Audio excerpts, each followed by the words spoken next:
우리 지역의 시사 이슈를 쉽게 풀어 이야기하는 시간 시사토크, 아나운서 김문정입니다. 코로나19라는 위기 상황에서 유례없는 큰 혼란을 겪으며 우리는 지역의 취약한 의료 현실을 다시 돌아보게 됐습니다. 의료시설도 그렇지만 인력도 턱없이 부족하다는데요. 특히 전북 지역의 경우 전공의 부족 현상이 갈수록 심각해지고 있다고 합니다. 왜 이런 현상이 발생하는지, 그동안 대안이라 주장돼 왔던 공공의대 설립 논의는 어떻게 되어가고 있는 건지, 또 다른 현실적인 대책들은 없을지 오늘 시사토크에서 다각도로 살펴봅니다. 강영석 전북복지여성보건국장, 김소리 전북대병원 호흡기 알레르기내과 교수, 최영호 변호사 세 분과 함께합니다. 어서 오세요. 안녕하세요. 네, 세 분 이렇게 또 함께 모시게 됐습니다. 오랜만에 뵙는 것 같은데 먼저 국장님, 지금 단계적 일상 회복 1단계가 시작이 됐지만 여전히 하루하루 비상체계로 근무 중이시라 들었습니다. 오늘 또 바쁘신 가운데 나와주신 만큼 이 도민들에게 당부의 말씀 부탁드려도 될까요? 예, 도민 여러분들께서 잘 함께 해주셔서 상황이 그리 나쁘지는 않습니다. 하지만 그날 상황들이 너무 다르게 보여지고 있는 부분들도 있습니다. 우리 도민 여러분들께 다시 한번 당부를 드리자면 위드 코로나는 구성원들의 자율과 책임을 기반으로 합니다. 마스크 착용 등 방역수칙을 철저하게 준수해 주셔야 되고 백신 접종에 적극적으로 함께 해주셔야 안정적인 위드 코로나를 맞이할 수 있습니다. 간혹 확진 사례들을 볼 때 우리 자신을 돌아보고 반성을 하는 내용들로 해서 자기 자신 그리고 가족, 직장, 사회 구성원들을 지켜주실 수 있는 그런 내용으로 함께 해주시기를 바랍니다. 네. 코로나 바이러스가 우리의 일상을 앗아간 지 벌써 2년이 지나가고 있는데 사실 행정 관계자 또 의료 관계자분들이야말로 밤낮 없이 길고 아득한 터널을 앞서 걷느라 참 고생이 많으셨을 겁니다. 이분들의 노고가 있었기에 그래도 우리가 조심스럽게 일상을 회복해 나가고 있는 것 아닌가 이런 생각이 드는데요. 사스와 신종플루 그리고 코로나 사태까지 잊을만 하면 감염병들이 이렇게 한 번씩 전 세계를 뒤흔들었던 것 같은데 유독 코로나 사태 이후에 우리 지역에 감염병 관련 전문가가 이렇게 적었구나 하면서 놀라신 분들이 참 많은 것 같습니다. 교수님, 이게 비단 우리 지역만은 일은 아니겠지라는 생각이 들면서도 과 특성이나 수요에 따른 것일지 그 이유들이 좀 궁금해지는데요. 네, 감염을 다루는 전문의 선생님들은 일단 전 국가적으로도 부족한 상태다라고 미리 말씀드리는 게 맞을 것 같은데요. 그 이유가 감염을 다루는 전문의 선생님들은 일반 내과 전문의 선생님 중에서도 감염을 세부 전공하신 감염 세부 전문의 선생님이라고 할 수가 있습니다. 거기에 덧붙여 예방학 전문의 선생님 중에서도 감염병 관리를 하시게 되는 또 세부 전문의 선생님들을 칭하는 경우가 많게 되기 때문에 이러한 일반 전문의보다도 더 소수의 이 전문의 선생님들께서 대규모의 팬데믹 감염병을 취급하다 보니까 사람 수가 적다, 인력이 부족하다라는 게 부각이 된 문제고요.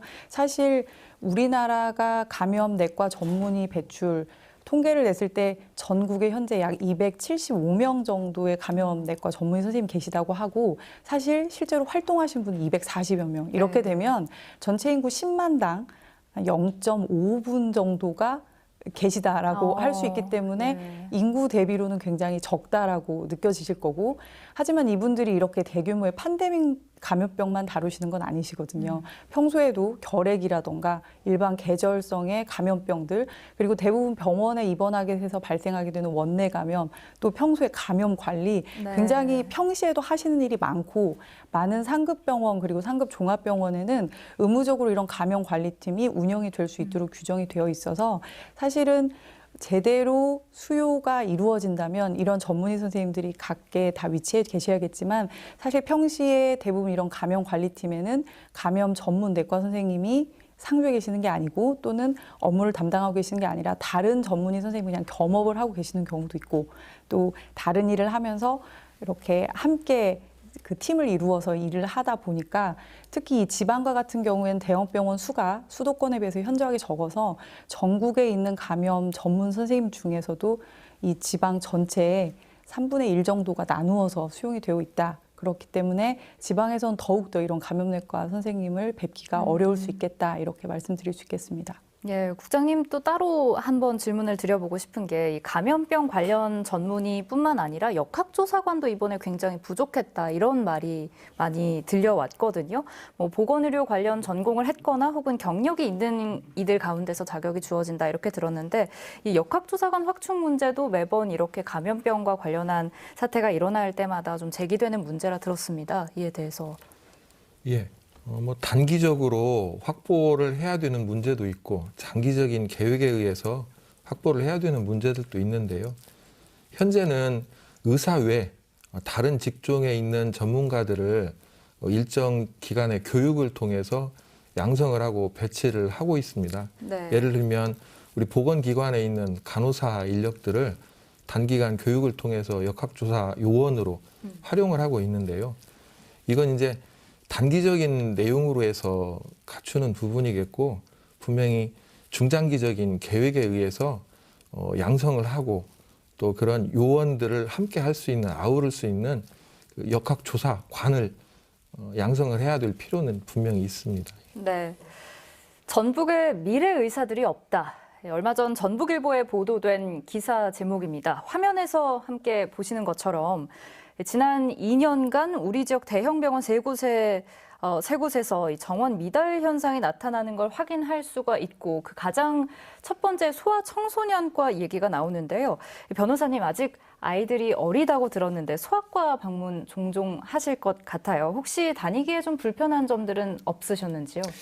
아이들이 있으면 뭐 각종 검사하는 것도 많고 그다음에 예방주사 놓는 것도 많고 또 생각보다 갑자기 뭐 고열이 나는 경우도 많아서 이제 소아과 관리 생각보다 많은데 사실 전주에 사시는 분들은 아마 크게 어려움을 못 느낄 거예요. 전주만 해도 이제 기초지자체 200개가 넘는 기초지자체 중에 한 11위, 60만이 넘는 도시이기 때문에 작은 네. 도시가 아니고 그리고 특히나 이제 전주는 전라북도의 중심이다 보니까 전라북도 다른 인구들이 모이는 집적이 되는 곳이에요. 그래서 이 의료기관이나 이런 것들도 사실 생각보다 많은 편이죠. 근데 우리가 이제 의료 인프라가 부족하다 이런 말씀들을 많이 하시잖아요. 사실 그런 말씀들이 나오는 건 객관적인 뭐 의사의 수가 부족하다거나 병원의 수가 부족하다는 건 아니고 아마 이제 우리나라의 대부분의 어떠한 중증이나 심한 어떠한 환자들은 이제 빅5 병원, 수도권 빅5 병원을 가거든요.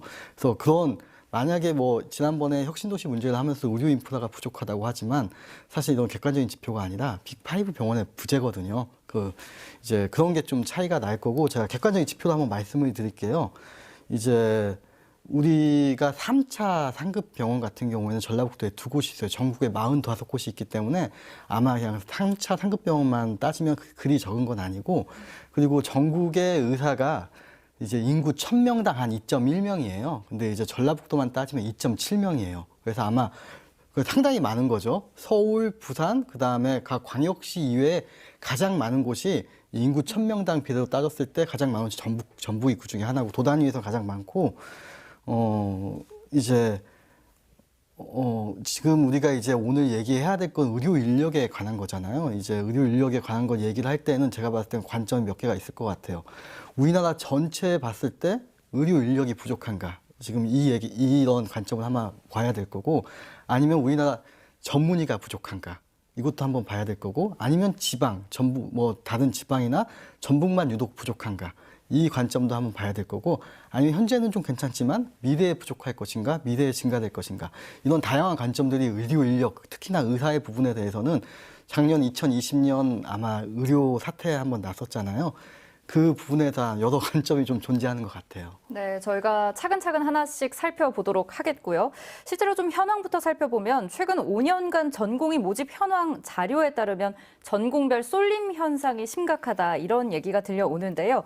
시기별로 조금씩 차이는 있지만 최근에 가장 인기 있는 학과는 재활의학과, 정형외과, 피부과, 성형외과, 영상의학과라고 하고요. 앞서 말씀드린 소아청소년과나 산부인과, 방사선 종양학과 같은 곳들은 정원을 채우지 못하는 경우가 다반사라고 합니다. 교수님께서도 사실 다 지나오신 길들일 텐데 이 당시에 교수님은 어떻게 전공을 선택하셨는지 개인적인 궁금증과 함께 전공을 선택할 때 고려하게 되는 혹은 고려할 수밖에 없는 부분들이 있다면 어떤 것들이 있을까요? 일단 전공의에서 과를 선택한다라는 건 굉장히 중요한 부분인 게 앞으로 내가 평생을 좀 더 깊이 있게 의료를 다루는 한 분야를 결정하는 부분이어서 굉장히 여러 가지 고민을 하게 되는 시기이고 또 중대한 결정이라고 생각을 하는데요. 그 전공의가 어떤 과를 전공할 것인가 이것을 결정할 때 주대로 작동하게 되는 요소를 한번 생각해 보니까 내적인 요소와 외적인 요소 두 가지로 나누어 볼 수 있겠다 이렇게 생각이 들었습니다. 내적인 요소는 일단 개인의 적성 그리고 자기의 성향도 굉장히 중요할 것이고요. 네. 평생 몸을 담아야 되는데 적성이 안 맞으면 정말 너무 힘들 테니까요. 뿐만 아니라 개인적인 철학도 가지고 있을 것이고 또 어떤 의사가 되고 싶다라고 그려왔던 또 미래상이 있을 것이고 이런 개인적인 어떤 소신 지원이라고 할까요? 이제 이런 내적인 요소 이외에 이 내적인 요소만으로 사실은 이론상 생각해 보면 의사가 되어서 어떤 전문 분야를 이런 내적 소신 있게 딱 결정을 했을 때 다들 만족하고 또 이 의료에 집중할 수 있다라고 한다면 가장 이상적이지 않을까라고 생각이 듭니다. 하지만 여기에 외적 요인이 가미가 되는 건 또 이 의료인이라는 사람들, 의사들도 사회 구성원의 또 한 사람들이기 때문에 현실을 살아가야 되거든요. 이 사회 속에서 살아가기 위해서 외적인 요인이 또 몇 가지 작동을 하게 되는데 이제 제가 지원을 했던 시기는 너무 오래전 이야기일 것 예. 같아서 최근 전공의들은 과연 어떤 선택지를 가지고 어떤 기준을 가지고 주로 이 전공을 결정하게 되는지 이제 내적인 요인은 사실 개인적으로 파악할 수가 없기 때문에 외적 요인들을 항목으로 한번 정리를 해봤더니 가장 우선하는 게 수련 과정이 한 항목의 태양입니다. 여기서 수련 과정은 얼마나 힘든가. 이 수련 과정이 얼마나 나를 힘들게 할 것인가 하는 부분들을 서로 공유하는 게 있었고요. 두 번째는 이 수련 과정을 마치고 전문의가 되었을 때 내가 취직을 할 수 있는가. 그러니까 고용 안정을 또 고민을 안 할 수가 없습니다. 그리고 세 번째는 얼마나 전문성이 있는가. 전문의가 되었지만 사실 자기가 전공하고 수련한 내용을 전문의가 된 다음에 활용을 하지 못하는 전문의 선생님들도 많거든요. 내가 과연 다른 과의 침해를 받지 않고 또는 현실적인 현재 의료 제도 하에서 내가 전공한 내용을 그대로 또 반영할 수 있는 전문성이 보장되는가? 여기에는 또 그 뒤에 수입이 또 보장이 되는가 하는 부분도 고려하는 것으로 외적 요인들이 결정이 되고 있는 것 같고 최근 들어서는 이제 삶의 질이라고 하죠. 이제 환자들의 삶의 질도 중요하지만 마찬가지로 이 전공의들도 삶의 질 부분에 있어서도 역시 전공과를 선택하는데 하나의 항목으로 반영하고 있다고 이제 많은 그 사이트에서 저도 공부를 하면서 요사이 전공의들의 그 취향을 알 수 있었습니다. 네. 혹시 과장님께서는 어떻게 생각하시는지요? 국장님께서는? 예. 뭐 교수님 말씀하신 내용하고 크게 다르지는 않습니다. 이제 외적인 부분에 대해서 이야기를 드리자면 뭐 같은 이야기인데 다른 단어를 선택을 하겠습니다. 돈, 명예, 그리고 삶이라고 이렇게 표현을 하겠는데요. 예. 이제 그런 내용들 중에 갈등이 있고 선택을 하는데 고려 사항이 될 수 있겠는데요. 그 결과를 우리 사회가 받아들여야 되잖아요. 만약에 그런 고려 요소들 중에 우리 사회에서 개입을 해서 변화를 줄 수 있다면 그 결과론적으로 그 균형 있는 뭐 의사 인력들을 배출할 수 있기 때문에 그런 내용들을 살펴서 대응할 필요가 있다고 생각을 합니다. 네.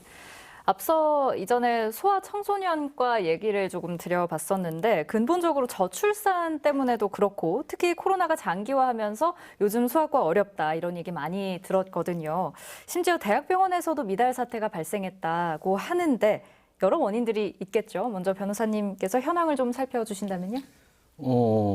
그러니까 소아청소년과가 최근에 이제 미달이 전공의 지원에서 전공의 지원에 미달이 됐다고 나왔는데 사실 이게 뭐 오래된 얘기는 아니에요. 2017년, 그러니까 이게 국회 국정감사 중에 나왔던 자료인데 2017년 같은 경우에는 이제 전공이 그 220명 모집에 240명의 지원에서 113%의 어떤 지원율을 보였거든요. 근데 이제 올해는 204명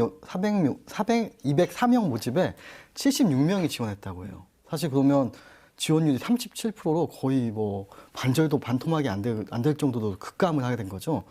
여기에 대해서 원인은 다양하게 이제 얘기를 하는데 저는 개인적으로 한 두 가지 정도라고 보여져요. 지금 이제 최근에 어떤 일들이 있었느냐 좀 생각을 해보면 이제 첫 번째는 그 위험과 처벌에 대한 어떠한 이 증가가 된 거죠. 이 의사를 선택을 하면서 전공을 선택을 하면서 내외 산소라고 해가지고 이제 기피과 4개가 있어요. 내과, 외과, 산부인과, 소아과. 이 과들이 어떤 일을 하냐면 내과 같은 경우에는 이제 수련 과정에서 호흡기 광염병 환자를 돌보고 그다음 외과는 이제 뭐 외상이나 암수술, 산부인과는 이제 위험 환자의 출산, 이제 그다음에 이 소아과 같은 인큐베이터 미숙아를 담당하거든요. 이 네 가지의 특징은 바로 생명과 직결이 되고 죽을 확률이 굉장히 높다라는 거예요. 근데 당연히 의사로서 어떤 환자가 죽었을 때는 굉장히 큰 충격이겠지만 이 다음에 일어나는 절차들은 사실은 뭐 민사도 아니고 형사 처벌과 자기 자격에 관련된 일들이 벌어지는 거거든요. 그러니까 일련의 사태로 그 전 몇 년 전에 있었던 이대 목동 사태나 이런 걸 보면서 사실 의사들도 뭐 결과가 잘못됐다는 건 알아요. 근데 여기에 대해서 어떠한 이 책임이 형사처벌까지 온다는 거에 대해 굉장히 어떠한 불안감을 느끼고 있더라고요. 그래서 이러한 이 생명을 직접적으로 다루는 과에 대해서 전반적으로 지금 지원율이 낮아지고 있다는 문제점이 하나 있는 거고, 두 번째 같은 경우에는 코로나예요. 코로나 이후에 가장 큰 타격을 받은 과가 소아청소년과예요. 그러니까 뭐 보면은 뭐 그 명세서 건수나 수진자 수에서 가장 큰 급감을 보였거든요. 이렇게 된다고 한다면 내가 만약에 요 소아과를 전공을 한 이후에 개업을 했을 때 과연 좀 먹거리가 있을까? 취업을 할 수 있을까? 돈을 많이 벌 수 있을까라는 어떠한 그 관점에서 봤을 때 좀 미래가 밝지 않다라고 생각을 하는 거죠. 국장님은 어떻게 보시나요? 예, 사실 현상이 반영이 되는 건데요. 지금 뭐 저출산 그리고 초고령 사회다 보니까 이제 수요가 적기 때문에 이제 배출 공급이 좀 줄어드는 부분들도 있겠고요. 하지만 여전히 과거하고는 달리 우리 국민들의 그 욕구 눈높이가 다릅니다. 그리고 각각의 병원 그리고 우리 의사들한테만 맡길 게 아니고 국가적인 단위에서 정말 의사가 부족한지 또 각 그 과별로 그런 그 적정 인원들이 배출이 되고 있는지에 대해서 폭넓게 바라봐야 되는 부분들도 있겠고요. 지금 현재는 대부분 시장 논리에 맡깁니다. 국가 단위에서 적절하게 배출이 되고 있는지에 대해서 따져볼 필요도 있겠습니다. 그래서 뭐 어느 지역에 어떤 그 상급 병원에서 이게 적절하게 그 확보가 되는지 그렇지 않은지 그런 것보다는 전체 상황에서 소아과 전문의가 적절하게 분포가 되고 뭐 그런 거에 대해서 한번 따져봐야 되는 상황이기도 하고요. 또 하나 좀 안타까운 거는 우리 정부도 그렇지만 민간에서 우리 의사회에서도 이런 부분에 대해서 전문성이 많이 떨어집니다. 전문가임에도 불구하고 의학적인 부분에 있어서는 전문가일지 모르지만 전반적인 그 상황에 대한 파악, 또 흐름의 그런 예측이라든지 그런 부분에 대해서는 정부도 의사협회도 부족한 부분들이 많기 때문에 이런 내용으로 해서 조금 더 머리를 맞대고 풀어가야 되는 그런 준비가 필요하다는 말씀을 드립니다. 네, 교수님 의견도 궁금한데요. 네. 이제 아까 말씀 주신 대로 대학병원에서 소아청소년과 전공의 지원이 거의 제로인 이제 현실이 왔거든요. 사실 전공의 쏠림 현상은 크게 지역별로 한번 생각해야 되고 그 다음에 과별로 다시 한번 생각을 해봐야 할 것 같은데요. 일단 지역별로의 쏠림 현상은 사실 이게 1년, 2년 된 문제라기보다는 상당히 많이 거슬러 올라갑니다. 그래서 2000년대 초반부터 전공의 쏠림 현상, 그러니까 전공의 전체가 수련을 받고 있는 병원이 대부분 수도권에 집중해 있다.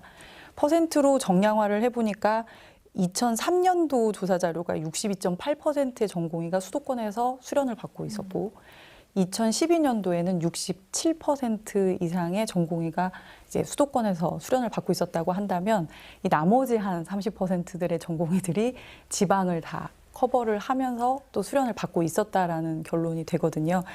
일단 그렇게 한 차례 지역별 쏠림이 있는 데에다가 인기과 비인기가 또 나뉘게 되는 거는 이제 사회 경제적 현상 중에 하나인 뭐 출산율 감소가 이제 크게 작용을 하기도 했겠지만 이 소아청소년과 지원이 줄어든 거는 이제 지방부터 먼저 두드러지겠죠. 아무래도 전공의가 상대적으로 많은 수도권 쪽은 좀 늦게 체감을 하다가 드디어 올해 소아청소년과의 지원이 빅5 병원에서도 이제 미달 사태가 났습니다. 그래서 아마 더 부각된 것도 이렇게 큰 대형 병원에서조차도 소아청소년과를 기피한다라는 사실이 좀 충격 아닌 충격이 되는데 말씀 주신 대로 소아청소년과는 정말 의료의 항목 중에 필수 중에 필수거든요. 이제 이렇게 되는 부분을 출산율이 적어졌고 소아 환자가 줄어드니 의사도 좀 줄어들어도 된다라는 이런 식으로의 그 경제 논리로 가게 되면 의료가 가지고 있는 서비스의 특징이 이제 공공성에서 이제 한 가지가 무너지게 된다라고 말씀드릴 수 있을 것 같은데요.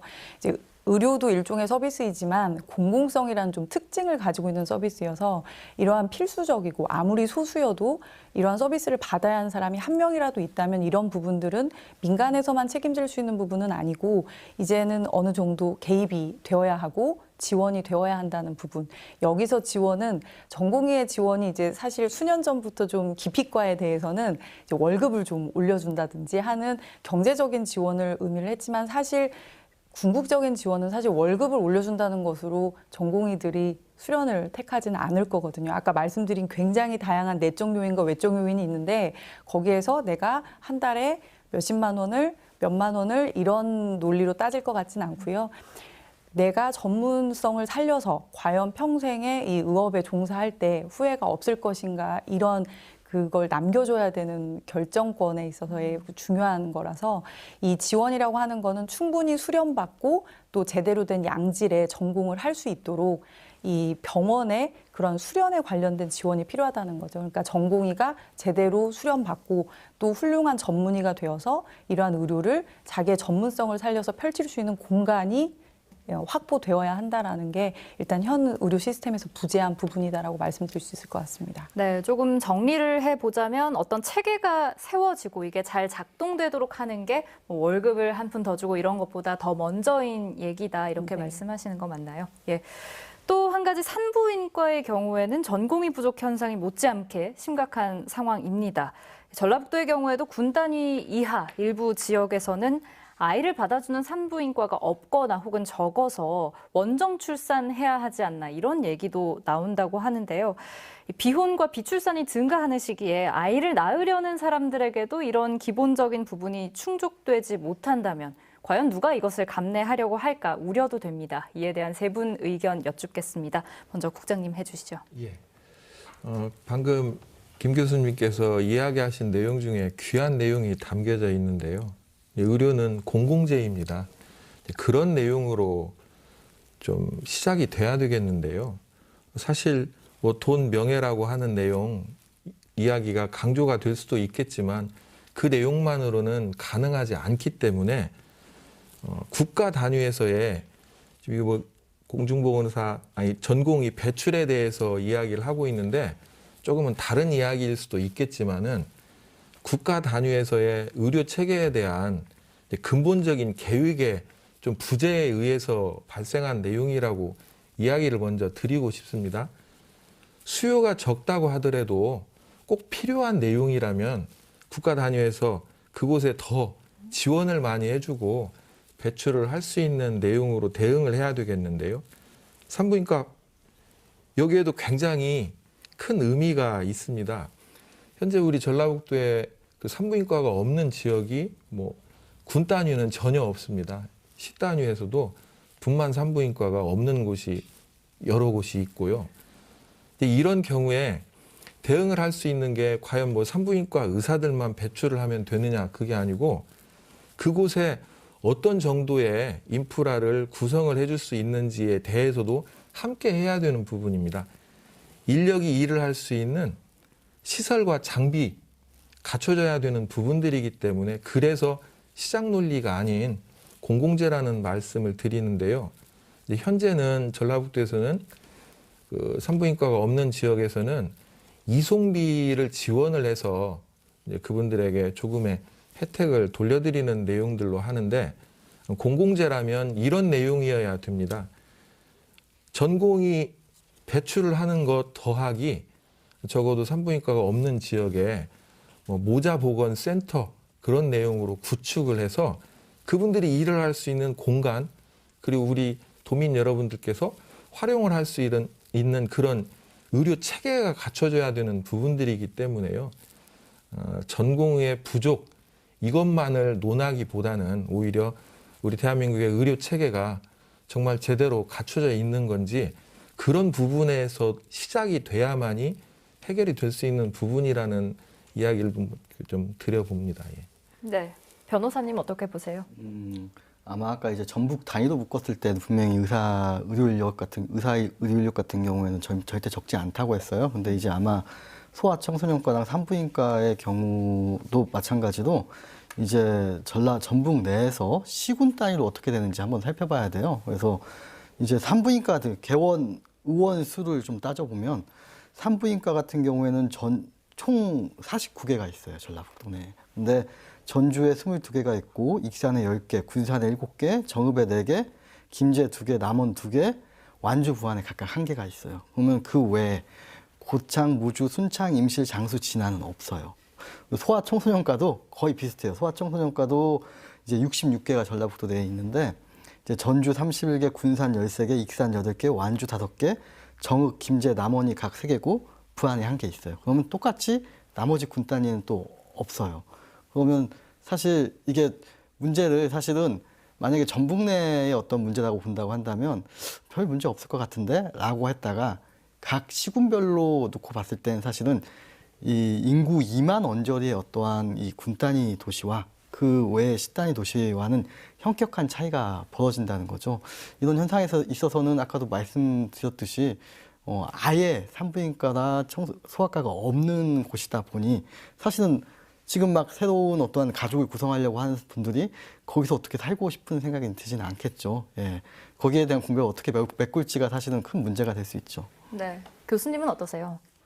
산부인과는 사실 제가 지원하던 당시만 해도 아까 말씀 주신 대로 인기과 비인기과가 사실은 유행을 타듯이 계속 변화합니다. 산부인과가 굉장히 또 경쟁률이 치열하고 네. 또 우수한 학생들이 지원을 하고자 했던 시절도 있었습니다. 그런데 이런 또 사회 경제적인 현상이 다 반영이 되다 보니까 이 산부인과 전공의 모집이 첫 미달났던 때를 찾아보니까 2004년이었다고 하더라고요. 그때부터 지금까지 지금 10여 년이 넘는 시간 동안 지속해서 이제 산부인과는 전공의 수급에 늘 힘들었었고 그것이 점차 더 힘들어진 가장 첫 번째 큰 원인은 말씀드린 대로 이제 출산율의 감소가 정말 뭐 전 세계에서도 유례가 없을 만큼 지금 우리나라가 심각한 출산율의 감소를 보이고 있기 때문에 관련된 산부인과의 전공이 당연히 좀 지원이 줄 수 있겠다라고 말씀을 드릴 수도 있겠지만 그에 덧붙여서 이제 저는 좀 더 수련 환경 그리고 수련 내용에 조금 더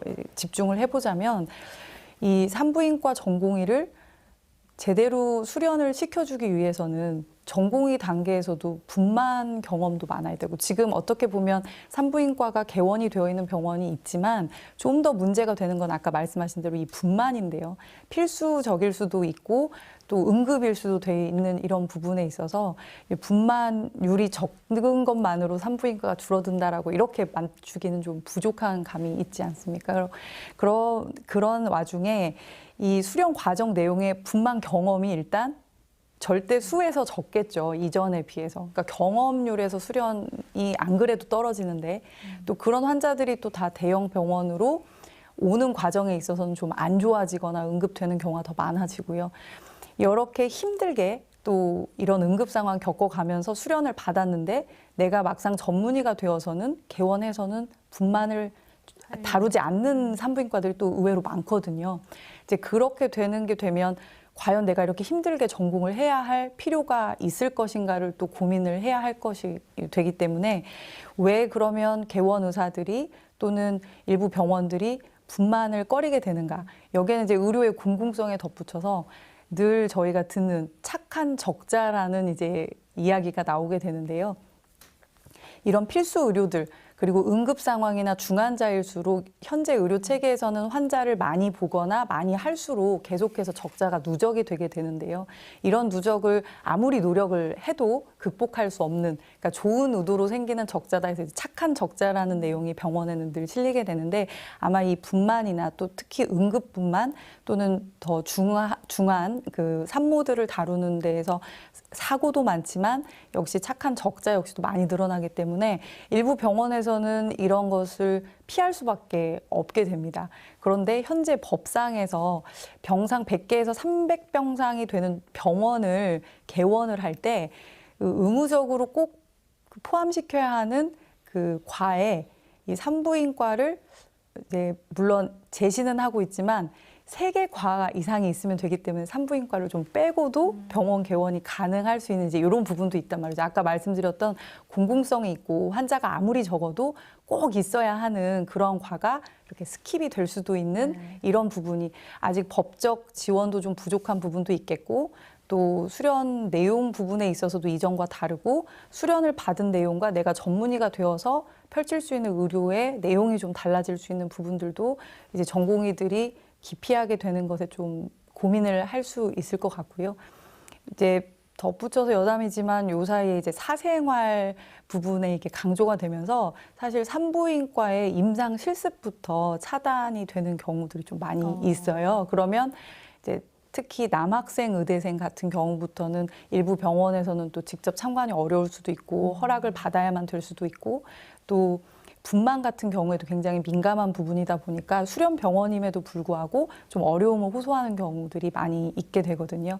이제 이런 부분에 있어서 반증하고 있는 게 저도 놀랐는데 산부인과 전공의 선생님들의 지금 성비가 9대1로 여성이 우세하다고 합니다. 이제 이런 부분들도 사실 지역별 배치라던가 또 우리나라 문화적인 부분을 고려했을 때 좀 뭔가 지방이나 또 여러 부분에 골고루 배치나 필수 인력으로 활용하는 데 있어서 조금 어려움이 되는 허들 중에 하나가 될 수 있겠다라는 생각을 해봤습니다. 예, 수련 환경과 내용 그리고 좀 제도적인 보완이 필요하다 이런 얘기를 해주시고 계신 것 같은데, 전북에는 전북대병원, 원광대병원, 예수병원 이렇게 3곳의 수련 병원이 있습니다. 그런데 이 전공의 모집을 포기하는 사례가 여러 과들에서 나타나고 있는데, 교수님께서 지금껏 얘기를 해주셨지만 구체적으로 실제 일선 병원들의 상황이 지금 어떻게 돌아가고 있는지, 또 전공의가 채워지지 않음으로써 의료진이 겪는 부담이나 뭐 피로감이 어느 정도인지, 어떤 어려움들을 겪고 있는지를 좀 말씀해 주시겠어요? 이걸 한마디로 표현하면 악순환이다 이렇게 말씀을 드려야 할 것 같은데요. 사실 전공의 지원이 적은 과의 특징은 전문의의 수도 적습니다. 그러니까 지방 병원으로 갈수록 지도 전문의라고 하는, 즉 전공의가 수련을 받기 위해서는 필수적으로 필요한 지도 전문의가 확보가 되어야 하는데요. 지방에는 일단 지도 전문의 수가 서울 유수에 있는 빅5 병원이나 그 밖에 수도권 병원에 비해서는 적은 게 사실이고요. 이 전공의 수 책정이 이제 1년에 몇 명, 이 과에는 몇 명이라고 배정이 되는 게 사실 이 지도 전문의 수에 의해서 좌우가 되는데, 일단 지방에 전공의가 지원을 하지 않으면 그 업무를 전문의가 해야 합니다. 그럼 전문의는 전공의가 해야 하는 업무에 더해서 본인의 업무를 하게 되기 때문에 업무 로딩이 가중이 되고요. 학생 때부터 그런 전문의의 모습을 봐왔던 학생들은 그 과를 기피하게 됩니다. 그러면 또 다시 전문의의 업무 부담 가중이 더 심해지고, 이러한 게 이제 악순환이 되게 되고요. 결국엔 이게 어디로 이어지게 되냐면 수련의 질이 떨어지는 부분도 생기고, 실제로도 많은 지도 전문의 선생님들이 이직을 하시게 되죠. 그러면 이제 전공의가 지원할 수 있는 이 자리조차도 줄어들게 됩니다. 그래서 지방병원의 악순환의 고리라고 할 수 있는 게 이제 이런 부분인데요. 업무는 줄일 수가 없고, 왜냐하면 수도권 이런 데는 사실 대체 가능한 병원이 굉장히 많은데 지방으로 올수록 또 대형 병원 수도 줄어들거든요. 그렇다 보니까 어떤 중증의 입원 환자를 다뤄야 하거나 하는 이런 업무들은 계속 남아있는 전문의 선생님들의 몫이 되다 보니까 서로 간의 악순환의 고리가 끊이지 않게 된다. 그리고 이게 종국에는 나중에 쌓이게 되면 어디로 갈 것인가를 생각해 보면 의료의 질도 떨어질 것이고 수련의 질도 떨어질 것이고, 이제 추후에는 미래 의사들이 이제 더 지원을 하지 않는 현상까지 끌고 오지 않을까 하는 그런 우려가 있습니다. 또 한 가지 제가 얘기를 들으면서 생각해 본 게, 이대로 간다면 애초에 더 이상 제대로 진료를 볼 수 없는 과가 생길 수도 있겠다. 그만큼 어려운 상황에 처할 수도 네네. 있겠다라는 생각이 들거든요. 만약에 이 전문의 선생님들이 다 안 계시게 되는 경우에는 그렇게까지 좀 심각한 상황에 처해질 수 있을까요? 아마도 뭐 한 분 전문의가 남아 계시는 과라든가 이제 이런 부분에 있어서는 아주 최악의 상황이겠지만 큰 대형 병원이라고 하더라도 뭐 응급 진료가 불가능하다라고 고지를 내든지 뭐 이제 이런 일이 생길 수도 있겠다.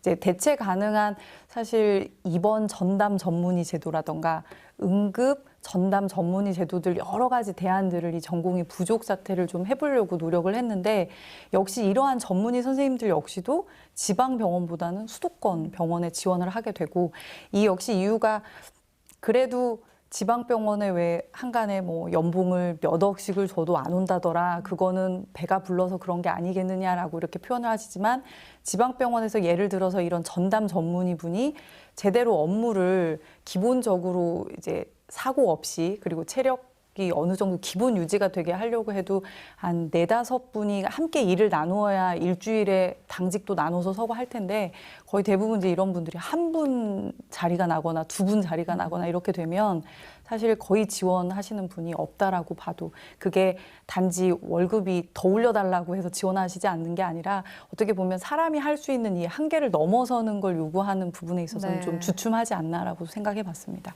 네. 또 한 번 좀 상황을 전환을 시켜서 사실 지역에 대형 병원이 있고 전문의가 있어도 용한 선생님 찾아가겠다면서 뭐 서울이나 수도권에 있는 병원으로 가겠다는 분들도 계시잖아요. 그런데 전공의 부족과 같은 기사들이 쏟아져 나오고 이렇게 사회적인 문제가 된다면 이 지역민들 입장에서는 혹은 나의 가족이 제대로 치료받지 못하는 것 아닐까 하는 불안감도 좀 커질 것 같습니다.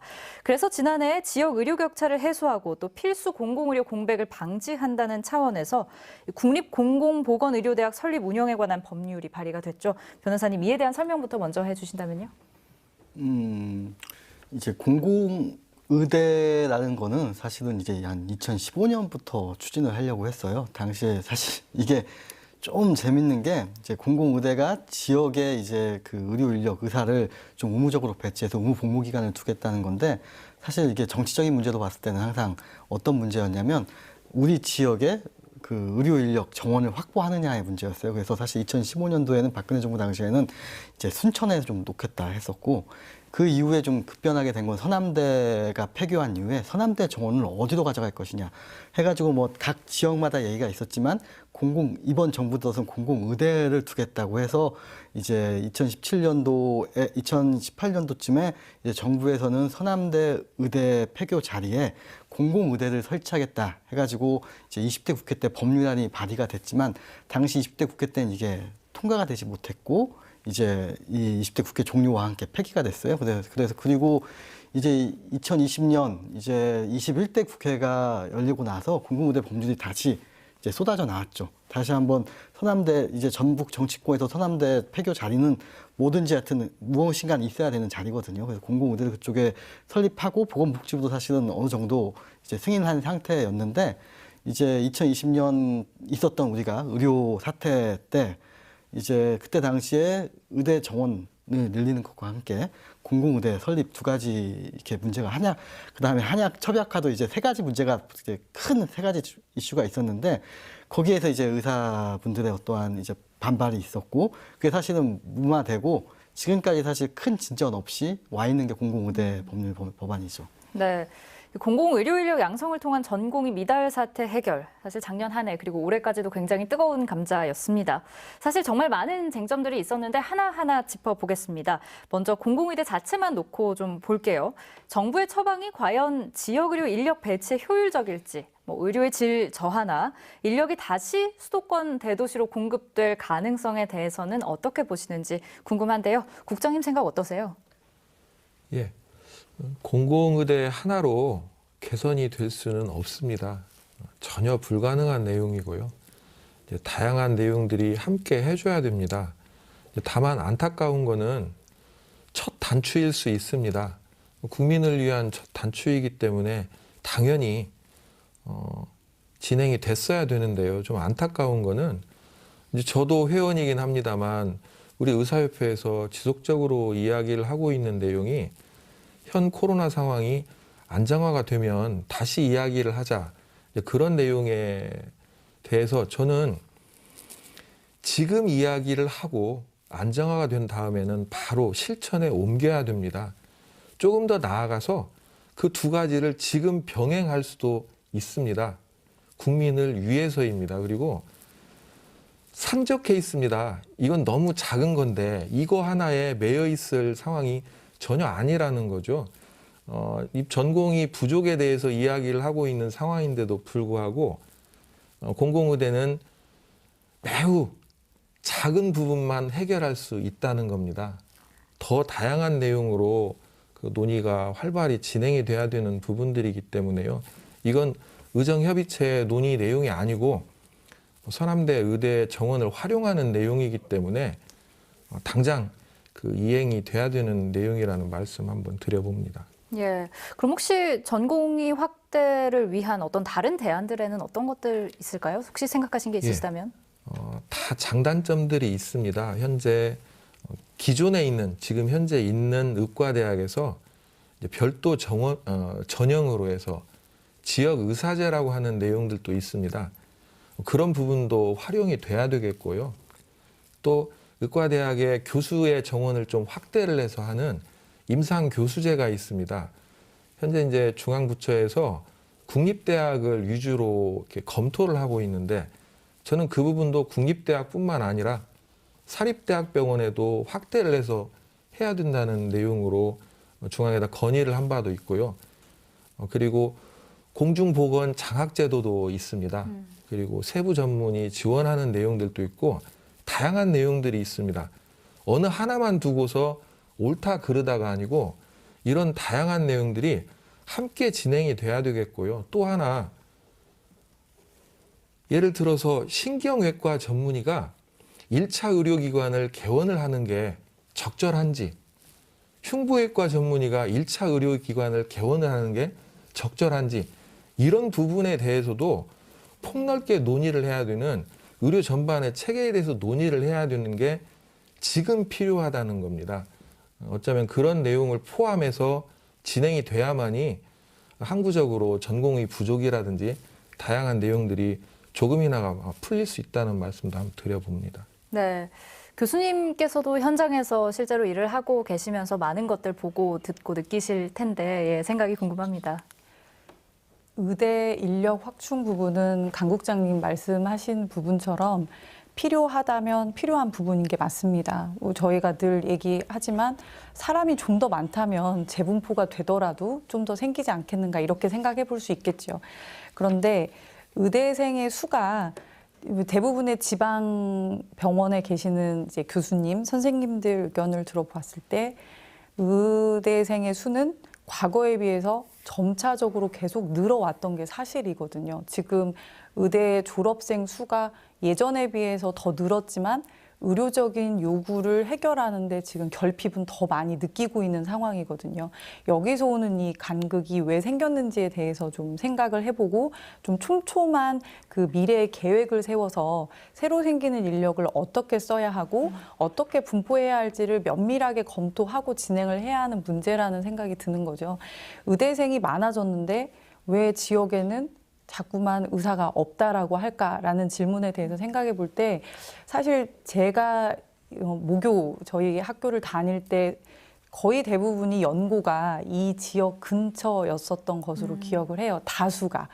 물론 수도권 지역에서 내려왔던 친구분들도 있었지만 하지만 지금은 제가 제 제자들의 학생 분포를 보면 상당히 다수의 학생들이 의대 진학이 수도권 쪽 학생들이 지방 의대까지를 전부 포진을 하고 있기 때문에 이들이 졸업하고 난 다음에 본인들의 연고로 돌아가는 걸 막을 수 있는 경우가 많지 않은 것도 있고요. 이런 거는 비단 전북뿐만이 아니고 대부분의 지방 병원에서 비슷하게 선생님들이 체감하고 있는 부분들이 있는 것 같습니다. 그렇다면 이런 상황에서 의대 인력만 확충을 해놨을 때 그리고 지원을 했던 사람들이 다시 복귀하는 거에 대해서 과연 반강제적으로 거주 지역을 한정을 시킬 수 있는 부분들도 좀 의아스럽고 어떤 과를 선택하는 데 있어서 아까 말씀드린 대로 본인의 적성, 성향 모든 거 고려해서 그렇게 지원해서도 중도 포기하고 또 다른 과를 선택하는 경우도 있는데 이것마저도 강제로 할 수 있을 것인가, 그만큼 면밀하게 파악을 해서 할 것인가 하는 부분도 아직까지는 좀 의문스러운 부분이 너무 많아서 의대 인력 확충에 덧붙여서는 굉장히 고민해야 할 부분이 많다라는 것과 그 이전에 좀 더 선행해야 할 것은 아까 말씀해 주신 신경외과 의사가 수련을 받고 개원을 해서 어떤 일을 할 수 있을까? 즉 수술을 수련받은 의사가 칼을 잡을 수 있도록 해줄 수 있는 의료 환경이 필요하지 않는가? 그런 의료 인프라가 이제 공공병원의 좀 전문성과 그리고 확대를 통해서 많은 사람들이 공공병원도 빅5 병원 못지않은 훌륭한 의료 서비스를 받을 수 있다라는 인식이 개선될 수 있도록 이런 현재 있는 공공병원의 질도 높이고 그런 곳에 좀 좋은 전문의 선생님을 어떻게 유치할 수 있을까 이런 부분에 대한 고민도 함께 하면서 의료 인력 확충이 같이 되어야 이 새롭게 확충되는 의료 인력들이 또 고용 안정화를 위해서 떠돌아다니지 않고 어느 곳에서 본인의 그 의지와 그리고 본인이 수련받은 고급의 의료 기술을 좀 펼칠 수 있지 않을까 하는 생각을 해보게 되었습니다. 네, 그래서 아까도 잠깐 얘기가 나왔습니다만 이 지역 의사제 도입도 대안으로 얘기가 되고 있습니다. 일단 이 지역 의사제라는 게 무엇이고 왜 필요한 건지 조금 국장님께 설명을 들어볼 수 있을까요? 예, 방금 교수님께서 이야기해 주신 내용처럼 자기 연고를 찾아가게 돼 있습니다. 그렇게 되다 보면은 그 지역을 지킬 수 있는 의사가 배출이 제대로 안 될 수밖에 없습니다. 특히 우리 전라북도라든지 그 지역에 있는 그 학교의 경우에는 특별히 더 그럴 텐데요. 그 입학 전형에서부터 그 지역 출신들을 조금 더 선발을 하고 네. 학업을 마치고 난 다음에 그 지역에서의 역할을 주게 되는 내용이 지역 의사제라고 이렇게 이야기를 할 수 있습니다. 이제 거듭 어떤 특별한 한 제도만 가지고 완벽해질 수는 없습니다. 이제 다양한 내용으로 상호 보완적으로 하게 된다면 지역 의사제도 지역에 상당한 역할을 할 수 있을 거라고 봅니다. 예, 변호사님 의견은 좀 어떠세요? 저는 약간 그 말씀을 좀 드리고 싶어요. 공공의대 얘기가 나왔었잖아요. 근데 이제 제가 좀 공공의대 좀 다른 논점에서 얘기를 드리면은 제가 좀 약간 이 부분에 대해서 굉장히 좀 불만이 좀 있는 게 첫 번째는 이제 공공의대가 사실은 2015년부터 얘기가 나왔던 거고 뭐 다른 이 의대 정원과는 관련 없이 추진했던 거거든요. 근데 2020년에 의대 정원을 늘린다고 하면서 공공의대를 같이 추진하다 보니까 같이 묶여가지고 반발이 있었어요. 사실 이 공공의대 자체는 서남대 부지에 놓으면 되는 거였어요. 의대 정원은 동일하니까. 그리고 전라북도 내에 있는 의대 정원이 동일한 상태로 묶여서 그 서남대에다 지금 폐교 부지에다 놓는 거라 큰 반발도 없었을 텐데 의대 정원 확대와 함께 놓이다 보니까 정치적인 반발이 있었고 두 번째 같은 경우에는 사실 이건 좀 더 전 얘기인데 이제 서남대가 폐교가 2017년 11월에 됐거든요. 근데 이 부분에 있어서 사실 학교 법인에 관한 문제가 있어요. 이건 법리적으로 좀 얘기를 드려야 될 부분인데 사실은 서남대는